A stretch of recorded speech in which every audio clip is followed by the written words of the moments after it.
Hello my beautiful friends, welcome back to my channel. It is so good to have you back here again for a new episode. And if you are new here, hello and welcome. Why don't you stick around to see what kind of shocking but also very interesting true crime story I have for you today. And of course, please do subscribe to the channel. Now before I get into the story, I have to give out a channel disclaimer, and that is my channel is not meant to show any disrespect towards the victims or the families of the victims that I talk about in these videos. The information that I share with my audience is simply just research that I found from different sources of the internet and compiled into one YouTube video. And the main purpose of my channel is for educational and awareness purposes of the different types of crimes we face on a daily basis. And the content warning is that in this case, I will be talking about murder and sexual assault. So if you are sensitive to that type of content, then viewer discretion is very much advised. Alright guys, for this week, I bring to you a story that disturbed me to the core of my being.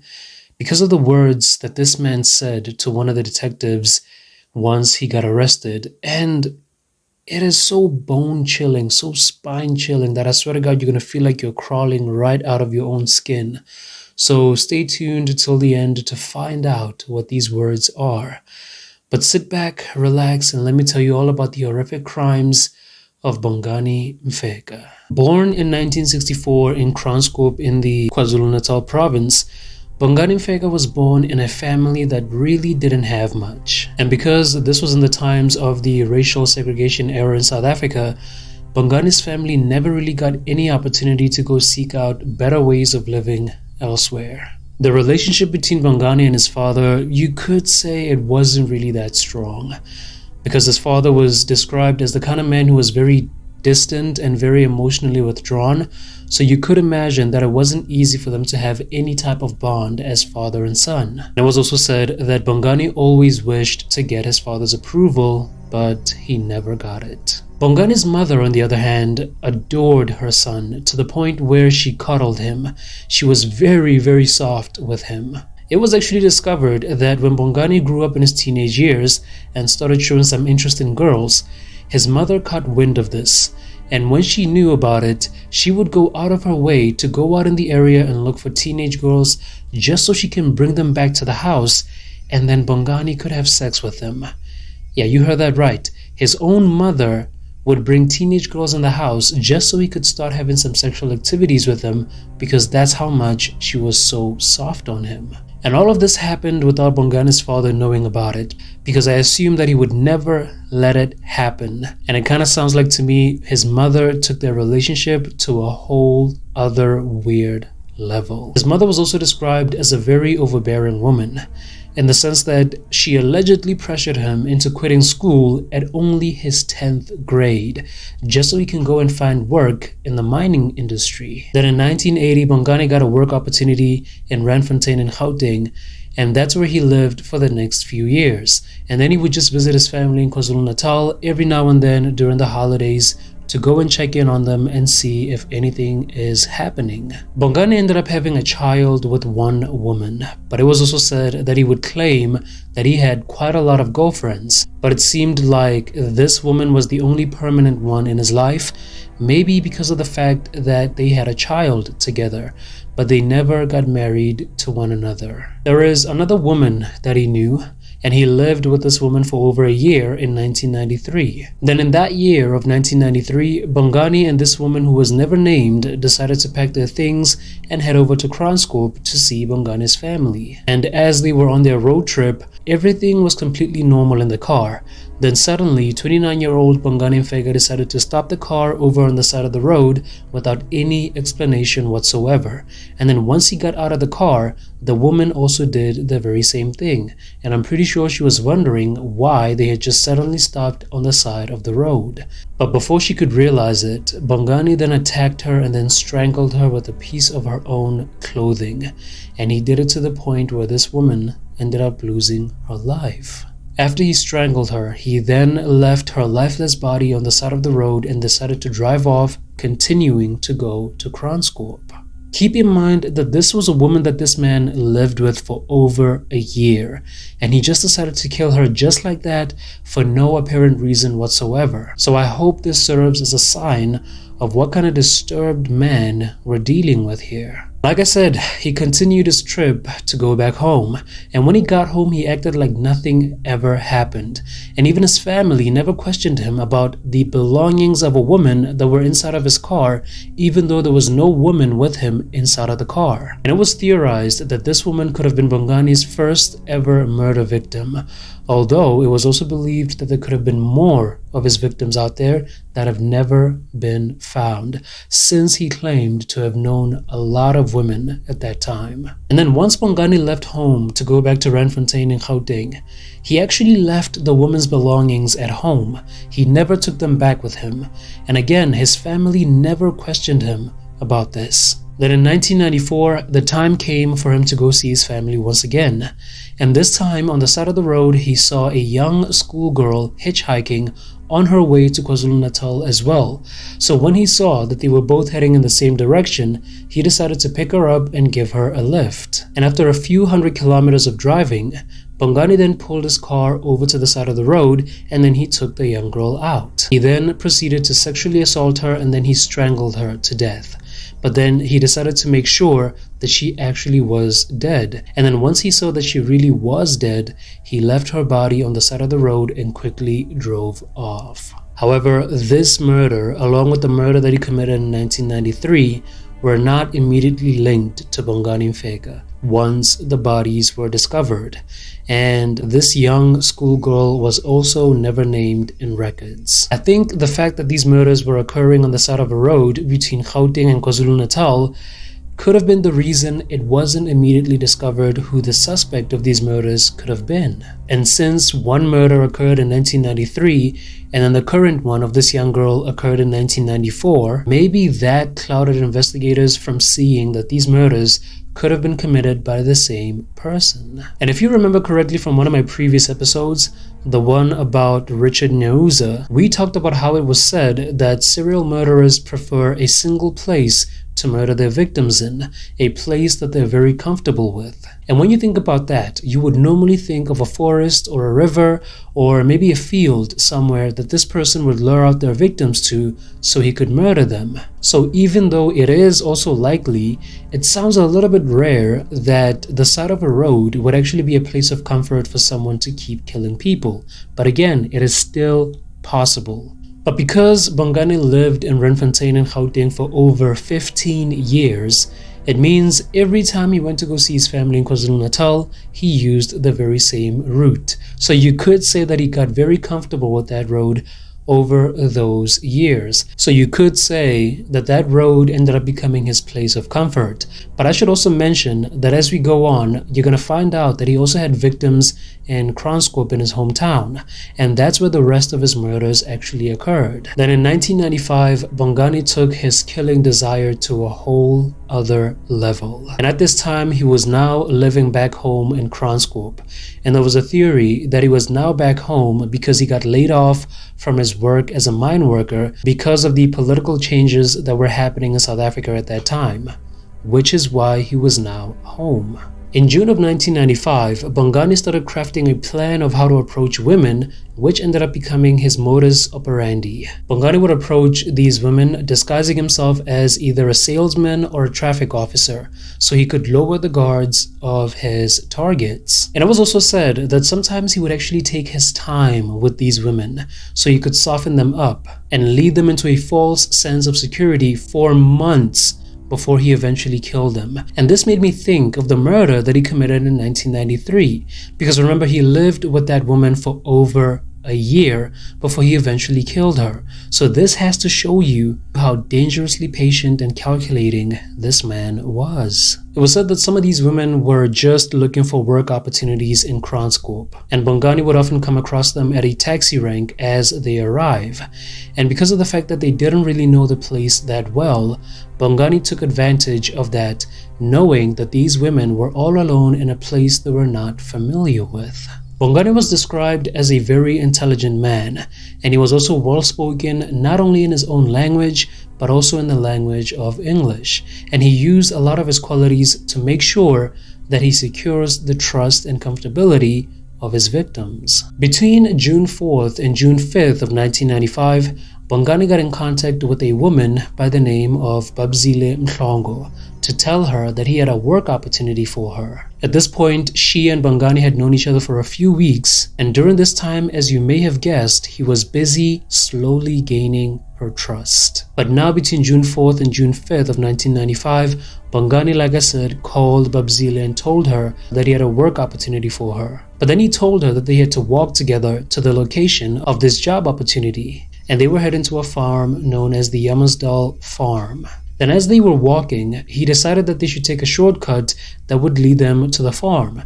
But this shortcut was through a field that had nothing else in it. And once they got deep enough into the field, that's when Bongani showed Babzile his true intentions. He demanded that she kneels down, and then once she did, he took a string and then he strangled her to death with it. And after he killed her, he then robbed her of the money that she had on her, which was about 200 rands. By the time her body was discovered, it could not be determined if she had been sexually assaulted, because at this time her body was so badly decomposed. But investigators believed that she could have been Bongani's very first victim in Kranskop. Then just about 6 months later, on October 21st in 1995, a young woman arrived in Kranskop completely unfamiliar with the area. She was then approached by a decent-looking young man who was asking her if she needed any help finding work. This woman's name was Phelile Masuku, and unfortunately she had been chosen by Bongani to be his next victim in Kranskop.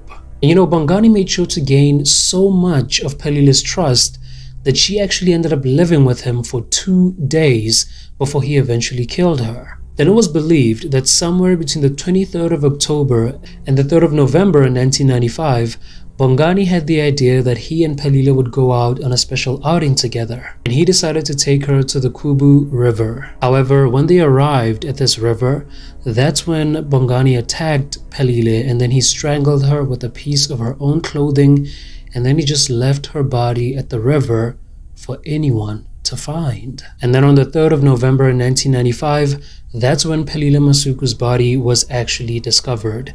And just like Babzile Mhlongo, it was very hard to determine whether she had been sexually assaulted. And even though he had just murdered his second victim in Kranskop, Bongani had actually set his sights on his next victim.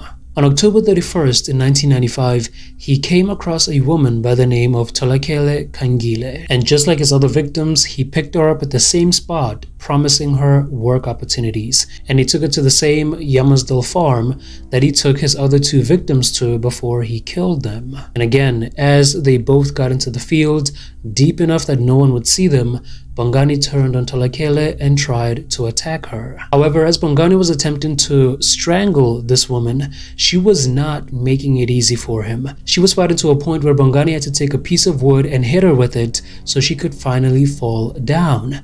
And once she fell down, that's when he started to sexually assault her. And in the process of his assault, Bongani covered this woman's mouth with his hand so he could stop her from screaming out for help.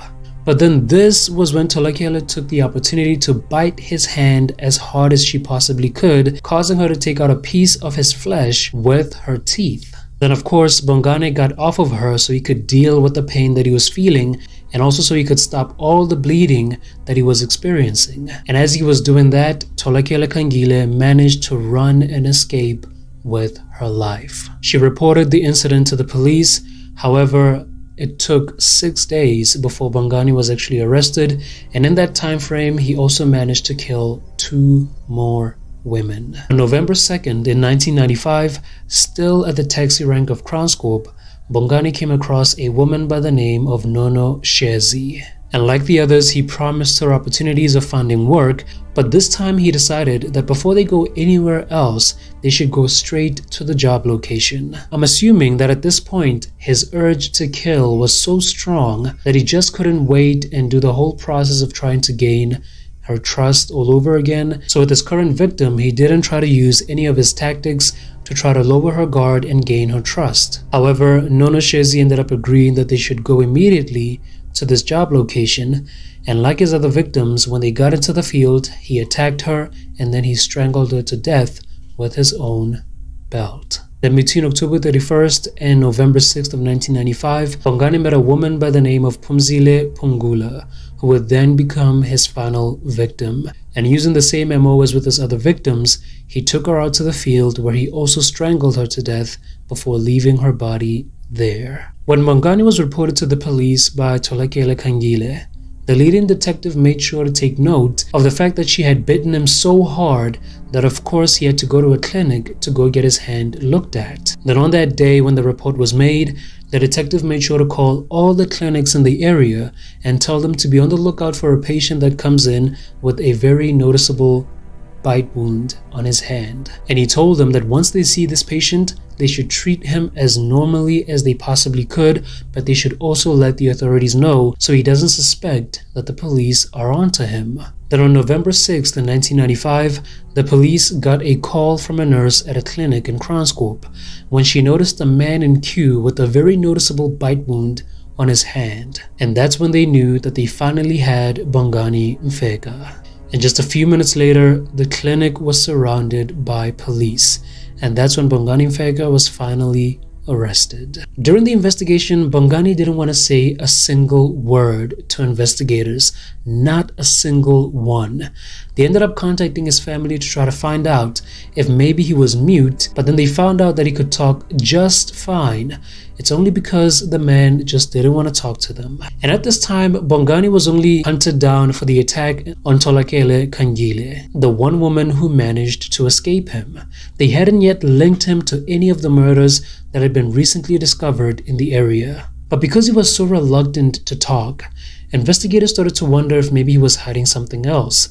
Maybe something that had to do with the recent bodies of women that were discovered near Yammersdal Farm. And also the body that was discovered at the Kubu River, the body of Pelile Masuku. A renowned detective by the name of Pete Bielefeld, who is unfortunately no longer with us, ended up being involved in this case. But initially, criminal profiler Dr. Mickey Pistorius was the one who was contacted about this investigation when the Kranskop investigators were trying to determine if all these women that were discovered had been killed by the same person. And when Dr. Pistorius looked at the case files, she managed to determine that yes, these people were killed by one person. But at that time in 1995, she was unable to make the trip to KwaZulu-Natal to properly help out with the investigation because Gauteng was already being preyed on by another serial killer known as the Nazareth Strangler. And so since Dr. Mickey Pistorius had her hands full with that case, she ended up contacting Detective Pete Bielefeld to go help out in KwaZulu-Natal with the investigation of Bongani Mfeka, since Bongani was still not talking. The Kranskop investigators were hoping that the DNA that was collected from the crime scene would possibly link Bongani Mfeka to all these murders. But as they were waiting like this, Detective Pete Bielefeld requested that he and his team, along with Bongani, take a road trip to Gauteng because this was one of his plans to get the man to finally talk. According to the detective, Bongani presented a calm, polite demeanor, and he showed himself to be a neat man. He was so neat that as they were eating in the car, he was carefully cleaning off the breadcrumbs that had fallen on him. And of course, the detective was making an observation of this. And on their way to Gauteng, they all decided to stop on the side of the road so they can have themselves a small barbecue.